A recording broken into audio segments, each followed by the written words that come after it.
I'm here with probably the icon of entrepreneurship in this modern world, Gary Vaynerchuk. Gary, so glad to have a chance to talk with you.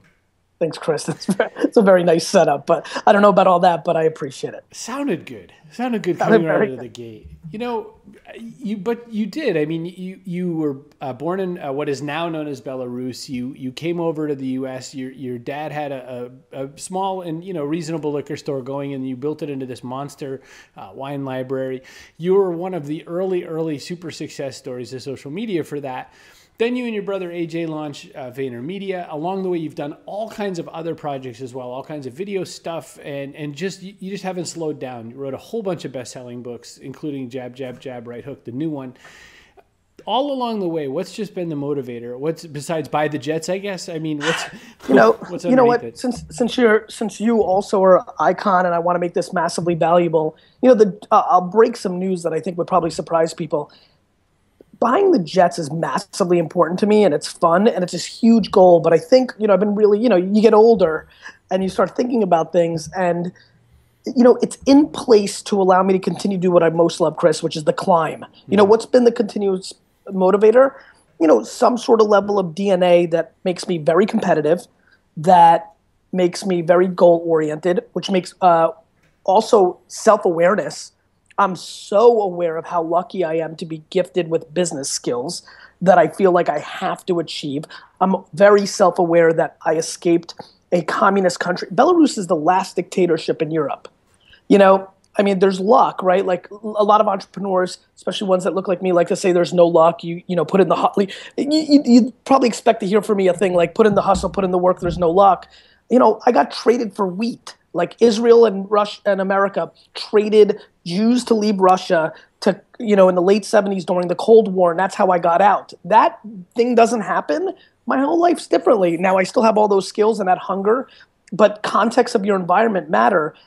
Self-awareness and the love of competition. I'm very competitive. I like it. I love the sport of competition. I think definitely drives me because one thing I love about myself, and I think it's I think it's a funny way to set up a statement, but I'm just going to do it anyway. I'm so thankful that I don't envy anybody else and that I'm happy for them when they succeed, and it equally drives me. I literally want to beat all my friends. I do. I definitely do.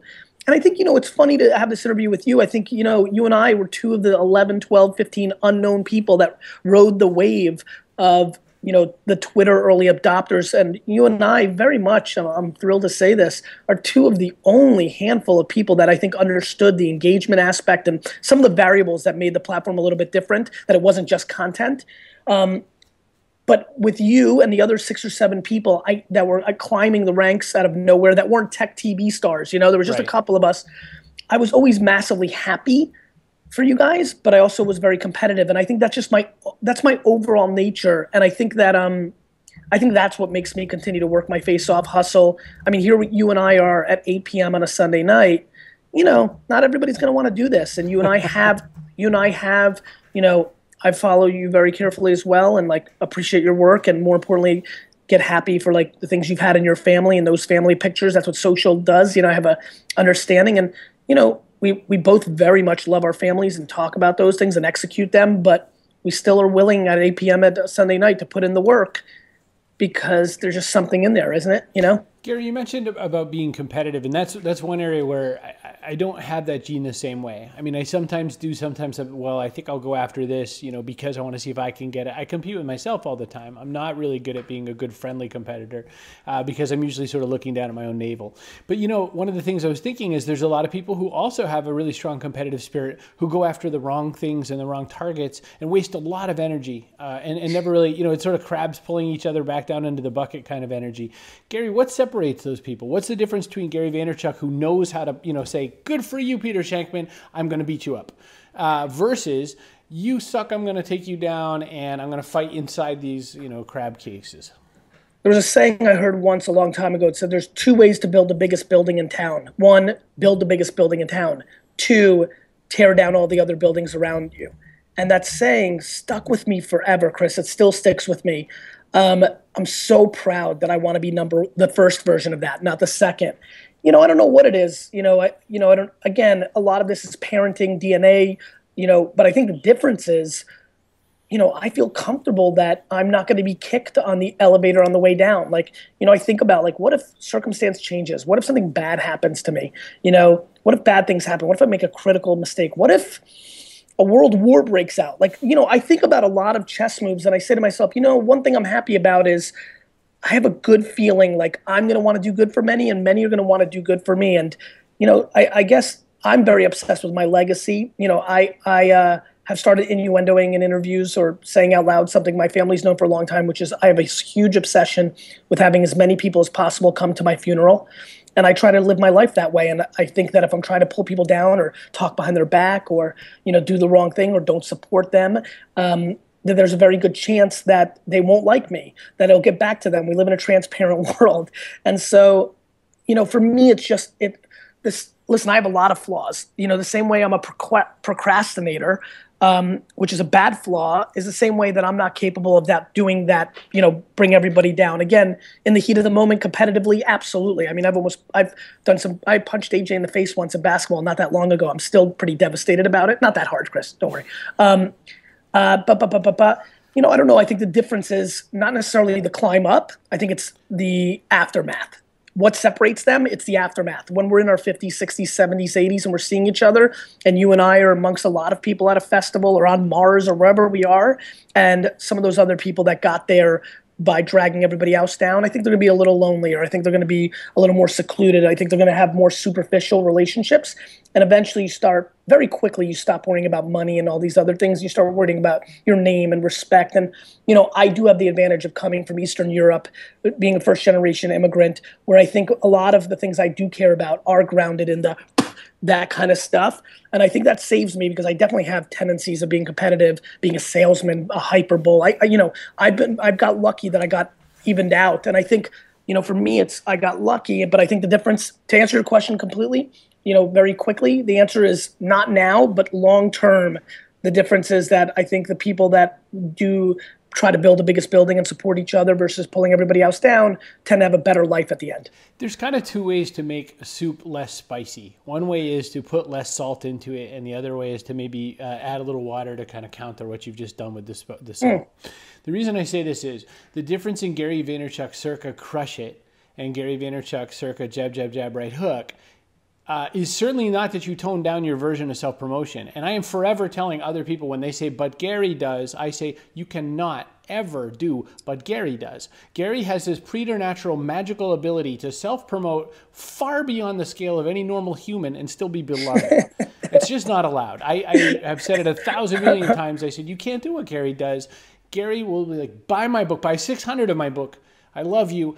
And I'm going to send a case of sparkly water to someone because they said I love sparkly water. So that's what I see. I see in this sort of 2013, 2014 Gary Vaynerchuk, this sort of, I'm still going to hit this as hard as I want to, but I'm going to show you even more love because I'm coming up with even new, interesting ways to engage this system and deliver love in different ways. Have I hit that? Yeah, I think we all evolve, right? I mean, I think that one thing that, here's what it is, Chris, and I think that this is what I'm most proud about. I'm very careful about the good things I do. For example, I get my inner circle. Again, I feel really cozy in this room with you, and I know this is going out there, so I'm not pretending it's not. So it's me getting older and willing to talk about certain things. I'm very happy that in my inner circle, I've had 3 assistants, and they always say to me, Gary, why do all the other superstars, why do they talk about all the charitable stuff they do and you don't? Right? Like I feel bad. Like I saw this tweet or I got this email. Like look at the email you just got where somebody's busting your chops that X, Y, and Z are doing this. Why don't you put money into this? Right. And then they're talking to me about all the things I do. They know, right? They see the donate to this, don't tell anybody that. Like, and they're always confused. They think it's weird that I do promote so much, but the actual good things I do, not the buy my books, buy my wine, build up my brand, I'm quiet about it. Right. One, I think it always comes out. So it's not that I'm such a Mother Teresa or I'm like this stand-up guy. I just think the truth is undefeated, right? So that's one thing, right? One thing I've never felt bad about who I was or how much I was self-promoting because I know I was yinging my yang at all times parallel to me, even long before I became anybody with what I was doing and building a bricks and mortar wine business. Number two, I'm really enjoying this notion of sparkling water, buying people stuff, doing random things, acts of kindness, because I think it's interesting. I'm trying to learn for myself, Chris. I mean, I think, when you send somebody a cup of coffee, that costs a lot less than buying an ad or doing some targeted stuff or the 30 minutes you and I would put into an interview to promote. It's interesting. That's me trying to learn. And by the way, I'm always thrilled to make somebody feel good. I think that's what I've always admired from you too. I think subconsciously or consciously, we recognize that once you have some sort of brand equity and people appreciate you for whatever you are, that your attention to them means so much, right? Sure. I just finished writing a post that I'm going to post tomorrow on Medium, about what's the value of a wink. A lot more than people think, an acknowledgement, a moment. So yes, you're seeing those things, and I think you're right. I do get away with a lot more self-promotion than others. I think there's two things for that. One, I've never told anybody I was anything other than a salesman or a businessman, right? Right. And two, I like that I've accomplished building businesses. It gives me room to talk about it. And number three, it's just really what I want to do. I love selling stuff. I can't help it. And I think authenticity, no matter what it is, right?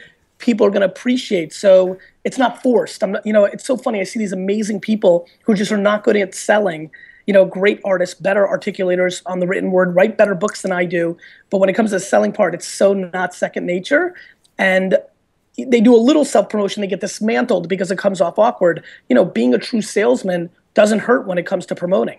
No question. Right. No, it took me a few years to make that turn work a little bit better for me because, I was so far on the kumbaya spectrum that the minute I said sales, they started putting out their pitchforks. Gary, another thing I was thinking of that, we have sort of in common but don't. One of them is that we are both willing to fail repeatedly. One slight difference is I somehow have this preternatural need to say, look at that failure. Isn't this the worst thing I've ever done? You got to believe that you should yell at me for how bad this looks. And you sort of go, and keep going. I'm thinking about, but what we have in common with that is that, of course, we learn faster than anybody else because we fall in all the holes. Everything happens, and then we just keep going. So what has failure meant to you along the way? And I know this, is still, like you said, on the climb. What has failure meant to you along the way? I look back at right in 2009, pre-Crush It. I'm at the height of Wine Library TV. I'm at the height of probably, this is back when you and I are in the top 100 followed people on Twitter, right? All these things are happening. And 09 comes, AJ graduates. We start VaynerMedia. I start finishing and writing Crush It. I launch Obsessed TV with Samantha Edis. I hire Lindsay Ronga from Boston, at Harvard Business School to run Corked. I launch Forest with Kyle Bragger, and I'm investing, right? Now, the investing was good because the first one I made in that period, I remember, was Wildfire, but I passed on Foursquare. So you have all these moments, right? What I remember about that period quite well, when I look back at that, that's probably the most obvious failure because I think, what's funny about me, Chris? Most of my failures are the things I didn't do. Because I've had a lot of opportunities, big ones, TV and all this stuff. There's definitely, when I rewind, I'm like, it would have been interesting. To me, most of my failures, and I'm sure you probably can think about this too, because I know you get a lot of opportunities. My failures are in what I haven't done more so than what I have. I'm actually more conservative than I think I let myself be known out there, right? Most of my things are pretty won before I even start them, because I'm old school more than I lead on. That being said, Corked and Obsessed TV and Forest all failed under my watch as a co-founder and all those things at some level, mainly because I had bigger eyes, right? I had big eyes, right? I bit off more than I can chew, and that was pretty public failures. But you're right, I'm completely unwavered by my failures. I prefer them. I think they're a huge advantage. I love nimbleness. I'll move on a dime. I think I'm a true entrepreneur, which, I think failures is a badge of honor as long as it doesn't end you, right? It's like a scar, right? In a fight. Like a fighter, a scar on his face, that's a badge of honor as long as he's not dead, right? And that's kind of how I look at failure. And you're right, I don't talk about it as much. And I worry about that. I think half a year ago, when I started seeing this whole entrepreneurial thing, I had a friend commit suicide who was an entrepreneur. And it started getting talked about a little bit in the space. And I was kind of ready to jump in a little bit because I wanted to make sure, Mr. Crush It, you can do it. I was like, okay, I don't want to be on the fence of being, I'm so motivational in the way that I talk because I'm into sports and rah-rah, and it's just my way. But God, I really hope people look. I mean, when people read Crush It, truly read it, there's a whole lot of 7 p.m. to 2. If you're not good at it, you're going to lose, like no 8th place trophies. I talk a lot more about, the reality of things than I think maybe even I'm positioned at this point. And so I take that stuff seriously, and I want to make sure that people realize how hard it is. Do you think that that's still the missing lesson? I mean, one of the things that you must know as an author is the same kind of feeling that I have, which is that even if people say they read the book, you always have that feeling like, but did you read this part? Because this is the part I wanted you to read, or whatever. Yes. Yeah, I think I think we all get pigeonholed, right? Sure. I think that, and it's our own doing, right? We're in control. I'm not going to cry. Like, it's why I'll take this interview and start talking about some of the other stuff, right? We're in control. I liked when you started I remember your shift of when you where people were like, wait a minute, Chris, like, listen, it's happening to me right now. I posted something about jab, jab, jab, right hook the other day, and people are like, why are you selling? And I'm like, well, I'm in right hook mode. It's actually probably why I wrote the book, Chris. I think there's people, very honestly, I will tell you that I wrote this last book for people that look a hell of a lot more like you than anybody else, which are people that I think bring enormous value through their jabs, 24/365, and are either unfairly judged for throwing a right hook. And then there's a whole nother group of people who don't know how to throw a right hook. We know them, right? Who aren't closing all the little jabs are not going to put you down. I just did it in poker 3 days ago with my dad. My dad said, if you would beat this guy right after the flop, he wouldn't have gone to the river and picked up the card that beat you, and you lost $200 to that guy. That's your right hook, I guess, right? You're absolutely right. I mean, think about all the people that we know that are great people in this space who have great ideas, great thoughts, have accomplished things, and are unable to either sell their book, their conference, their product, whatever it may be, because they are too pure, too romantic about it, or crippled by this notion of being good that they can't go in for the ask. That's not sustainable. And that's why you have a whole generation this last half decade of people that are pretty good. And there's plenty of people that are good and they're unable to find their go-to because that part. And so I tried to articulate that theme. And so I think it matters. We're seeing a lot of people, unfortunately, fall back towards day jobs and the like, and I've lived through this twice in a way, because in 2007, all my video blogger friends, really, and the podcasters thought we were going to own the universe. And then they had to get day jobs again. And now the social media people of the world all had to get day jobs again for the most part. And I don't fault anybody. To me, it's just, safe harbor in a 10-year storm. But there's also this kind of new, okay, well, this didn't exactly do what it said it was going to do, just like video blogging didn't, because people didn't realize that it was a media property that has to have something underneath it. If you have a front office, you have to have a back office, or there's no business. What are some of the other business models people are missing, do you think? Like, wine's technically easy. Here's a product, sell the product, tell them why they need to buy the product. Media is reasonably easy. I have an audience, you want my audience, you give me money to get to my audience. What are some of the other business models that people need to know about that they're maybe missing? I think that, let's take a step back. So I think it's a great question. I think it's the question, listen, I look back, I got sucked into being a little bit more romantic too. Back in 2007, 2008, 2009, I was like, what are all these people doing? They need a business. And then I got caught up in the fever myself of like maybe forgetting about it or not worrying about it as much, or maybe I was just so damn busy. But when I hear you say that, all that's happened has made a hell of a lot of sense to me. Yeah. To me, if you don't have something to sell, now, you could sell yourself, and the few elite have been able to do that. And whether they sell books or public speaking, those are all ways to monetize. Sure. But, it's kind of like interesting, like when I hit you up the other day on Twitter and said, the magazine thing you're doing is interesting. I've been thinking about that quite a bit. I've been thinking about the Hacker News Reddit just for marketing. Like, there's things to do. Right. I think a lot of people don't know how to sell a product. So here's a couple things I think. One, I'm always worried that a lot of people default into selling information products and they overprice it, right? They want like $1,000 for their ebook when you and I are putting that information out for free. So I don't want that. A physical product is always interesting, right? So listen, there's a lot of people who could have sustained it. Here's one. It's not where I went, but I easily could pay rent or elude a day job by selling t-shirts of my favorite quotes that I've said, right? If you're big enough. So there's products that you can turn out of the things you've done. The other thing you can do is for me, I applied it to the business, meaning I created VaynerMedia, but I didn't make it about me. I actually built an actual business, Right. An agency. They're out there, so you can build an agency. You can, and the other thing that I think you can do is, and I've been waiting to do this, Chris, and actually I see this being a win for you in your career as an outsider watching it. I'm very into teaming up with a product. Mm-hmm. So I'm waiting for somebody to come along and say, let's take this, and say, this is a new ketchup and it's delicious.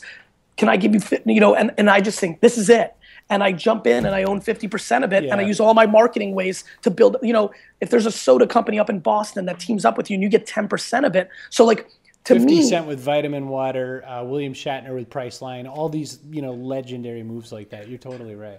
But those guys, unlike us, in my opinion, did endorsement deals, and I'll take those. If somebody wants to come and give me a point to do an energy drink for the Entrepreneur Nation, I'm the Crush It guy. I could consider that. But I'm actually talking about you taking a year and becoming, in essence, the CMO, the marketing partner.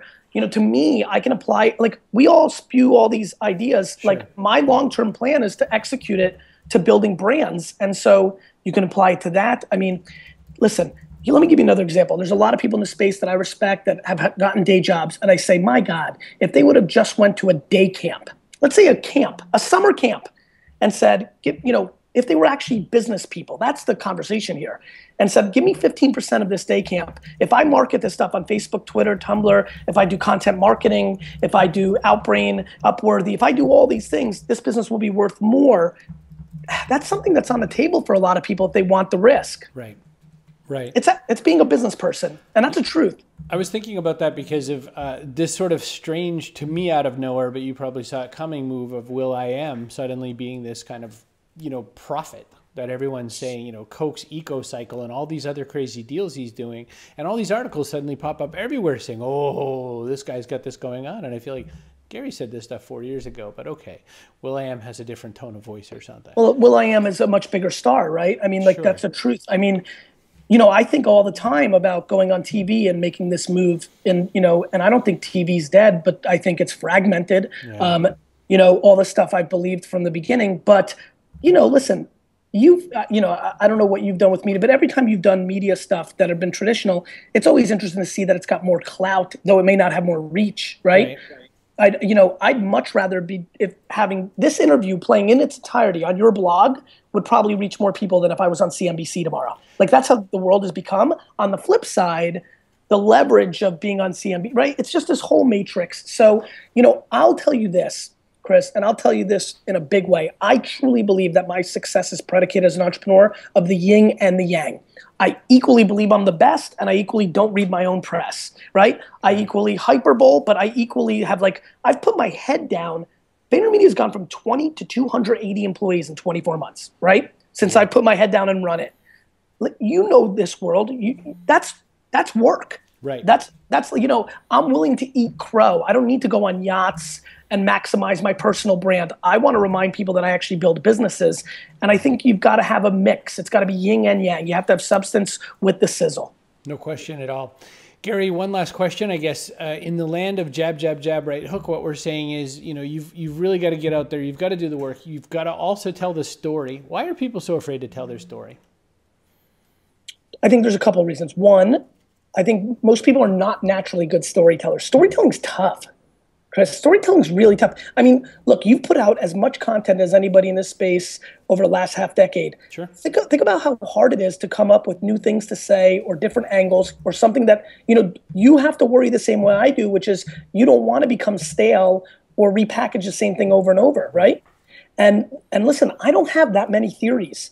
Luckily the world keeps evolving, and I can apply my thesis on Vine that I did with YouTube, and everybody thinks it's profound that I was right. And I'm like, didn't you guys just see this movie? And maybe that's my gift, and I'm happy, fine.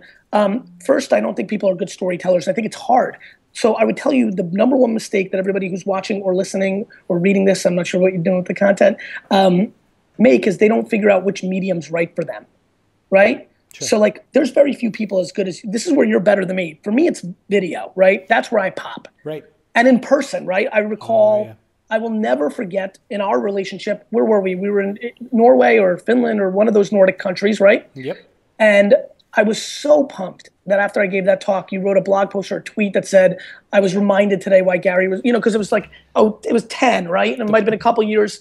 And I was pumped and I was flying home and I was like, because I respect you. And I was like, oh, okay, awesome. Like, I remember being fired up that you said that you were reminded today why I was worthwhile or what made me different. And I remember flying home being thrilled because I respect you and I know you're a straight shooter and saying, that stage is a good place for me. That is where I over-index from the norm. And so, I figured out that live events and video were right for me. I think a lot of people right now who are either blogging or doing audio or doing video or drawing cartoons like our friend Hugh or whoever it may be, sure, maybe haven't figured out which medium they're best at telling their story. So that's number one of a challenge. Number two, your story's got to be authentic. I've watched a lot of people try to tell a story that's not all the way through true, and it hurts them because humans can feel that lack of truth. Sure, sure. No, I buy that. That was the passion of Gary Vaynerchuk, which was really kind of fun. One of the first things I say in it is, sometimes it's easy to tease Gary. He's so passionate. He's such a great hustler. And then, the second thing is that Gary's often right. And, we have to, no matter what we think, more often than not, Gary's right. And I think we're seeing that come true. When I was doing that, remember the daily, the iPad thing, I was doing that Next Wave show. When I predicted that, one of my favorite videos is I predicted Instagram would be bought by Facebook. It was off one thesis. I truly believe that Facebook was smart enough to know that pictures were the whole thing, right? And I remember thinking I would do that, and I respect Zucks, and I thought he would do it. And so you read the first bunch of comments that I'm an idiot for thinking that. Then it actually happened in real life. Then there's a whole wave of like, Mark must have told him, right? Like him and I are that close. 6 months early, he told me what he was gonna do. But yeah, I mean, that's, Chris, I think that's something I'm sure you think about every day as well. And listen, I get pretty animated and make pretty strong predictions, black and white predictions. I think you've got to be right, or if you're wrong too many times in a row, you've got a problem. And so I remember when Instagram video came out, everybody said Vine was dead. And I was out there saying it's not, mainly because I saw Facebook try to follow Snapchat with poke, right? And, Facebook tried to do a lot of things like that. A lot of people try to follow people with features, but I knew that Instagram wasn't inherently that feature, right? It was pictures adding a feature instead of what Vine was is that true, that's a that, right? Right. And so you got to be right, because if Vine was out of business 3 months later, I would have egg on my face. And so I try to be right because I try to look at history, which tells us the future. I am playing such a very long ball with that one, Gary, because a year plus ago I predicted that Google Plus would be a big deal, and I am still not entirely right, but I'm not entirely wrong yet. Well, listen, I'm on that train as well, and I think it depends how you look at it. I will tell you this: Google Plus is, Google's going to put that engine on. Like, they're going to affect search, they're going to affect Android, they're going to affect things. Comments now on YouTube, right? Yeah. All those, which I also said would happen. And, I'm still with you on that, except is social media a feature within the Google ecosystem? You know what I mean? Right. Is social media a feature within Google's world of, balloons in the sky and self-driving cars, in the way that poke is a feature within Facebook that they couldn't follow Snapchat? We'll find out. It's going to be interesting. I think so indeed. Gary Vaynerchuk, we can follow you as the Gary V on Twitter. You can go to GaryVaynerchuk.com. At the time of this recording, the new book coming out is Jab, Jab, Jab, Right Hook, How to Tell Your Story in a Noisy Social World. And you've got to pick it up. But for anybody who's getting this way after the fact for my dumb book, you've already missed the boat if you haven't picked it up. So go out and buy the damn book. Gary, thank you for your time. My pleasure, man. Thank you.